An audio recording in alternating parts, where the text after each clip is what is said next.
Ya pemirsa, selalu ada pilihan yang ditulis Presiden Susilo Bambang Yudhoyono di sela kesibukannya memimpin Indonesia. Buku setebal 824 halaman itu ditulis sendiri oleh Yudhoyono selama hampir 1 tahun. Dan tulisan di buku berisi refleksi pemikiran Presiden memimpin Indonesia selama setahun. Dan untuk membahas soal ini dan juga pemikiran Susilo Bambang Yudhoyono yang dituangkan dalam buku terbarunya, telah hadir bersama kami staf khusus Presiden bidang publikasi dan dokumentasi Maijen TNI Ahmad Yani Bagus Basuki. Ya Bapak, selamat siang Bapak, selamat datang di studio kami. Siang, Bapak, saya tadi buka sedikit nih bukunya Pak SBY yang di launching tadi malam gitu ya. Bapak kan di istana sebagai staf khusus Presiden bidang publikasi dan dokumentasi. Tapi dalam buku ini di kata pengantar disebutkan ada 3 nama yang disebutkan khusus oleh Pak SBY ini. Salah satunya nama Bapak. Ini kenapa nih Pak? Ya bagi saya kehormatan ya. Ya. Ya memang Presiden itu orangnya kan perfect ya. Dalam menulis, menyampaikan sesuatu. Salah satunya misalnya tentang tidak boleh salah menulis nama, menulis tanggal, peristiwa, kejadian, kapan, dan sebagainya. Hal-hal semacam itu kita dan beberapa staf yang disebut itulah kita ikut membantu. Oh jadi begitu 3 juga. nama ini ikut terlibat langsung gitu Pak ya dalam pembuatan buku ini? Ya dalam batasan seperti yang saya katakan tadi, terus mengikuti, mendampingi beliau, termasuk misalnya ya menuangkan dalam pengetikannya salah satu diantaranya begitu. Iya. Kemudian baik, kita ngecek berarti lagi tulisan, mungkin Bapak kata, tahu, bahasa. Mungkin Bapak tahu nih ya latar belakang dari Pak SBY sehingga akhirnya membuat buku ini gitu. Ini ceritanya gimana sih Pak? Kok Pak SBY akhirnya membuat buku ini dan di launching tadi malam? Ya, Pak SBY itu kan orang yang suka membagi pengalaman dan pemikirannya. Ya. Ketika ketemu beberapa orang sering menyampaikan sesuatu yang dialami, sesuatu yang terjadi, yang bermanfaat untuk dibagilah kira-kira begitu. Sehingga beberapa teman yang bertemu menyarankan, Bapak seharusnya menulis buku karena banyak Bapak juga mempunyai spesifikasi dalam memimpin negeri ini di era gaduh yang semua orang tahu. Memimpin di era semacam ini nampaknya memang tidak mudah. Cobaan, ujian, tantangannya tidak sedikit. Ya. Seperti yang terang buku ini banyak sekali kadang-kadang olok-olok. Kalau kritikan beliau menganggap itu biasa dan bahkan beliau mencari.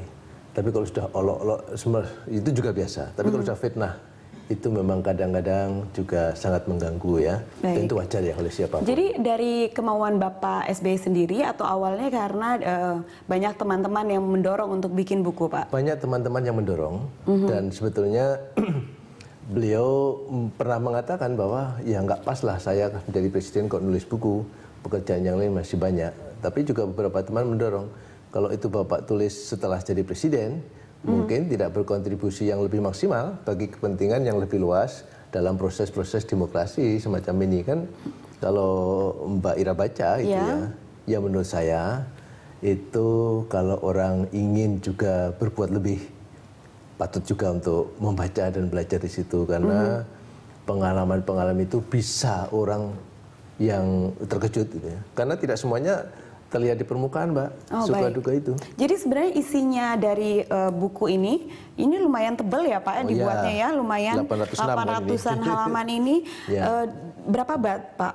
Ada 4. Ada 4 ya. Dari 4 bab itu bisa diceritakan isi dari buku ini. Yang pertama ya, kalau kita lihat di sini kita bareng-bareng ya. Inilah negara kita saat ini ya. Ini menggambarkan itu bab pertama. Iya, itu ya proses perjalanan bangsa kita menghadapi reformasi dan bagaimana presiden upaya untuk mengelola proses-proses perubahan yang ada yang memang alam kebebasan itu juga ternyata membuat ruang euforia sementara untuk pembangunan kan perlu soliditas seluruh bangsa sehingga di sini digambarkan ada juga koalisi ya. Tetapi juga ternyata tidak mudah mengelola koalisi itu. Yang pasti bahasa lain barangkali perlu kesabaran. Kemudian juga beliau misalnya ada kata-kata sekali merdeka, merdeka sekali. Itu menggambarkan betapa seorang presiden harus mengelola kebebasan yang kadang-kadang sebagiannya ya mungkin agak mengabaikan kepatutan. Ya, jadi bab pertama ini judulnya adalah di sini inilah negara kita saat ini. Ya. Jadi lebih menggambarkan kondisi negara ini dari sudut pandang Pak SBY begitu dengan pengalaman beliau sebagai kepala negara dan kepala pemerintahan, Pak? Ya, pengertian sudut pandang itu Presiden ingin mengatakan fakta. Fakta yang ada dalam selama beliau memimpin menghadapi kondisi sosial masyarakat yang berada dalam era perubahan, era reformasi itu dinamakannya semacam itulah. Itu perlu dipahami. Itu ada yang ya kebebasan, ada yang batasnya kritik, yang konstruktif ada juga diceritakan. Tetapi kritik yang tidak berdasar juga tidak sedikit. Bahkan juga ada kecenderungan mengarah kepada fitnah ada. Baik, itu apakah ada pesan tersendiri dari bab ini, Pak? Baik untuk masyarakat kah atau mungkin untuk calon presiden, kan kita mau pemilu di tahun ini gitu ya? Apa ada pesan untuk memberitahu, menginformasikan pengalaman beliau gitu kan setelah menjadi presiden 2 periode? Semangat itu ada karena semangat beliau ingin membagi ilmu pengalaman itu sangat tinggi sekali karena itu sejalan dengan beliau sendiri orang yang gemar membaca. Dan beliau tentunya sangat memahami bahwa kalau sangat menyadari bahwa apa yang diperoleh itu sangat bermanfaat bagi beliau sendiri dalam proses perjalanan kehidupan sampai memimpin negara ini. Itu penghayatan semacam itulah yang mendorong Pak SBY. Pengalaman yang dihadapi selama ini seharusnya orang lain tahu. Baik. Terlebih kepada orang yang mencintai demokrasi atau mungkin ingin menjadi juga presiden. Untuk para calon presiden yang semangat berkobar-kobar untuk jadi presiden, biar tahu ya ada susahnya jadi presiden, bukan gampang doang gitu Pak ya.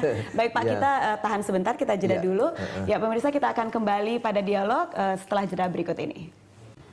Ya Pak, tadi kita baru lihat beberapa komentar masyarakat ya di media sosial. Mungkin gimana tanggapan? Soalnya banyak Pak, menarik. Ada yang pro, ada yang kontra. Gimana tanggapan Pak? Itu sudah sangat disadari dan itu sudah diantisipasi dalam arti sudah patut diduga ada yang semacam itu. Karena sesungguhnya isi buku itu juga menceritakan sejak dulu pun yang baik, ada yang mengomentari baik, ada yang tidak. Yang sudah dilakukan dikerjakan baik pun juga dikomentari bahwa itu tidak baik. Itulah barangkali alam demokrasi. Tetapi buku ini adalah fakta, ya. Kecuali buku ini bukan fakta. Baik. Oleh karena itu hal-hal semacam itu kita anggap wajar saja. Dan peta semacam itu selalu ada. Ada yang memang dengan tulus mengatakan, ada yang mungkin juga tidak tulus, bisa saja. Dalam buku ini kan juga ada beberapa yang Pak SBY menceritakan pengalaman beliau sebagai presiden gitu Pak. Mungkin Bapak bisa ceritakan bagaimana pemikiran atau tanggapan beliau dengan tanggapan masyarakat gitu, dengan fitnah-fitnah yang kadang kebenarannya mungkin terbukti, mungkin bahkan tidak ada sama sekali gitu Pak. Ya. Bagaimana Pak SBY menanggapi dan bereaksi akan hal-hal seperti itu? Kalau itu hanya olok-olok tanggapan komentar-komentar itu sudah cukup kenyang Bapak Presiden untuk selama ini menghadapi semacam itu. Kalau komentar itu kan memang ada yang dikomentari bahwa si A komentari baik, kurang atau apapun itu nggak ada masalah, itu kan komentar. Dan orang juga menilai komentar ini logis atau tidak logis. Tapi kalau tadi yang namanya fitnah itu kan menyatakan sesuatu yang tidak terjadi, itu di buku ini juga ada. Mana yang fitnah, mana yang bukan. Yang ingin diungkapkan Bapak Presiden adalah publik juga perlu tahu yang semacam itu. Atau kalau ini dikatakan warisan atau bagi ilmu, ya supaya nanti orang pun yang menjadi pemimpin lebih dahulu paham tentang itu, lebih dahulu siap. Dan itu diharapkan juga akan lebih baik menghadapi tugasnya gitu ya. Pak, sebagai presiden, Bapak tahu nggak sih apa hal yang agak berat sebagai presiden untuk dijalani gitu? Apakah mungkin secara psikologi dengan tugasnya berat, dengan tanggung jawab sehingga ada sedikit rasa kesepian mungkin Bapak atau sedih melihat fitnah yang ada nggak sih Pak? Pada dasarnya Presiden tidak pernah mengeluh itu. Karena sejak awal beliau, kalau kita lihat pidato Presiden awal memimpin ya tahun 2004 itu diantaranya yang menyatakan bahwa tantangan kita berat, jalan cukup terjal, ya, tetapi kalau kita juga punya kesungguhan, sambil juga berdoa kepada Tuhan, kepada Allah Subhanahu wa taala, insya Allah akan sampai. Bahasanya kira-kira substansinya itu. Ya. Itu artinya. Tapi ada loh Pak di dalam buku yang tulisan sedikit merasa alone gitu ya. Pak. Itu bisa dijelasin nggak Pak? Ya, kadang-kadang memang beliau merasakan itu ketika hantaman dari sana sini, memang dalam beberapa hal presiden harus menghadapinya sendiri. Ya. Terlebih kalau fitnah, ya, karena fitnah orang lain kadang-kadang saya juga paham ya. Mungkin orang lain tidak seperti beliau yang merasakan gitu ya, yang merasakan. Coba bayangkan kalau beliau difitnah, putranya difitnah, mungkin juga istrinya difitnah seperti kita juga ya. Kadang-kadang walaupun seorang presiden rasanya banyak pembantu dan sebagainya, tetapi kadang-kadang beberapa hal harus dihadapi sendiri. Dan ketika tidak cukup penjelasan-penjelasan itu, ya presiden harus turun tangan menyiapkan sendiri jawabannya. Ya, seperti itulah kira-kira. Ya, Bapak pernah bercerita sendiri bagaimana, apakah itu menyentuh, apakah itu sehingga membuat menjadi masukan untuk presiden berikutnya gitu ya, untuk siap-siap dalam posisi ini mereka harus tidak mudah gitu menjadi presiden gitu. Ya, dalam arti beliau itu kan memahami bahwa ini adalah alam perubahan, alam reformasi, alam pembelajaran demokrasi, itu dipahami. Bahwasanya dalam proses itu, pemahaman itu memang dipahami dengan adanya muncul peristiwa-peristiwa semacam tadi, yang kadang-kadang sangat menohok lah gitu ya, kadang-kadang tidak berdasar lah gitu ya. Kadang-kadang bayangkan seorang presiden mengatakan tentang sesuatu capaian, sesuatu progres pembangunan, tiba-tiba orang dengan gampangnya mengatakan wah bohong gitu. Padahal ini berdasarkan data. Sementara yang mengatakan bohong itu tidak menunjukkan data apa-apa. Nah, terus reaksi Pak SBY dengan itu bagaimana? Ya, kita semua khususnya para pembantunya katakan. Bahkan beliau berulang kali mengatakan, kalau itu memang benar kekurangan kita, akui kekurangan. Tapi kalau yang dikatakan itu salah, ya jawab mana yang benar. Dan kalau mereka akan memberikan kritik, diminta kritiknya supaya kita bisa memperbaiki diri. Itu yang sering beliau lakukan kepada kita semua. Baik, kita tahan sebentar Pak. Ya pemirsa, kita akan kembali kepada dialog setelah jeda berikut ini. Ya pemirsa, kita kembali di Dialog Berita 1 masih bersama Pak Yani. Pak Yani, bagaimana nih tadi kita kan berbicara mengenai reaksi Pak SBY kepada komentar-komentar masyarakat gitu kan. Dilihat dari beberapa sosial medianya Pak SBY, Bapak cukup sangat diplomatis bahkan menjawab Twitter gitu ya. Tapi akhir-akhir ini ada reaksi dari masyarakat dengan jawaban Ibu Ani gitu Pak. Jadi Bu Ani agak berbeda dengan Pak SBY, menjawabnya lebih frontal gitu. Kalau Pak SBY kan lebih diplomatis. Ini gimana nih Pak? Emang Bu Ani begitu cara jawabnya? Apa gimana sih Pak? Ya, saya kira bagi kita sebetulnya persoalannya sebenarnya pada dasarnya sama. Ingin menjawab, semangatnya Bu Ani juga sama. Menyampaikan sesuatu yang benar tentunya. Faktanya demikian, yang sebenarnya demikian. Soal cara kan bisa memang berbeda-beda, biasalah itu. Nah, kalau padahal di buku ini juga Pak SBY mengatakan bahwa media massa itu faktor penting dan media sosial juga faktor penting bagi presiden untuk bisa berkomunikasi dengan masyarakatnya. Pak, sebelum kita mengakhiri dialog kita gitu ya, Pak SBY ini kan tahun ini terakhir beliau akan menjabat sebagai presiden, begitu. Kira-kira setelah lepas jabatannya, Pak SBY pernah cerita tidak apa rencana beliau berikutnya, secara pribadi, begitu?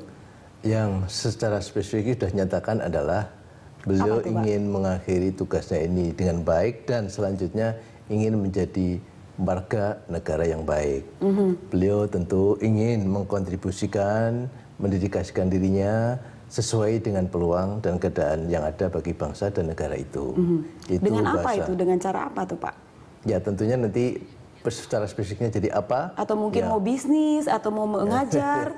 Sudah ada rencana belum si Bapak? Bisa guyonan, yang sering beliau katakan ingin jualan nasi goreng. Oh, jualan nasi goreng. Di mana itu Pak jualan nasi goreng? Jangan-jangan masak Bu Ani Pak, bukan Pak SBY. Itu semangatnya lah, semangatnya bagi beliau nggak ada masalah ya. Jadi apapun saya kira gitu yang kita tangkap adalah bagi beliau selesai jadi tugas itu harus happy dan harus tetap menjadikan dirinya berkontribusi apapun besar kecilnya, dan di tengah-tengah masyarakat masih banyak yang bisa dikerjakan tanpa harus merasa kehilangan ini kehilangan itu. Ya itu sebetulnya ungkapan yang kita tangkap itu sebenarnya seperti itu. Ya, mungkin bikin lagu atau bikin buku lagi mungkin, Pak. Kalau sudah ada pembicaraan mengenai bikin buku lagi. Beliau itu sangat banyak pengetahuan, pengalaman, dan beliau juga sangat produktif dalam menuangkan sesuatu.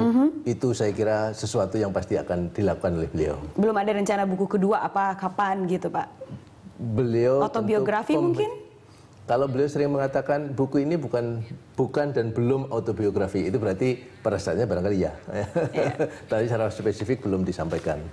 Iya, sebagai salah satu pendiri Partai Demokrat begitu Pak, dan juga 2 tahun berpengalaman sebagai kepala negara, pernah tidak ada 2 periode maksud saya, ada tidak ungkapan dari Pak SBY calon presiden yang pas itu siapa gitu, paling tidak karakternya, terus wah kayaknya nama ini misalnya si A ini cocok nih, ada tidak Pak? Ya, Mbak Ira tentu tahu Pak SBY bukan orang yang mudah menyampaikan sesuatu tanpa pemikiran yang korek, yang jeli, yang tajam, atau sekedar mengada-ada. Oleh karena itu beliau sampai sekarang pun belum ada itu. Karena beliau juga sangat mencermati perkembangan sosial. Kalau masih jauh tentu juga semuanya bahasa beliau semuanya itu sesuatu yang masih bisa berubah. Oleh karena itu tidak tergesa-gesa. Jadi belum ada nama ya Pak ya dari Pak SBY. Baiklah. Baik Bapak, kita harus mengakhiri dialog kita kali ini. Terima kasih kedatangannya.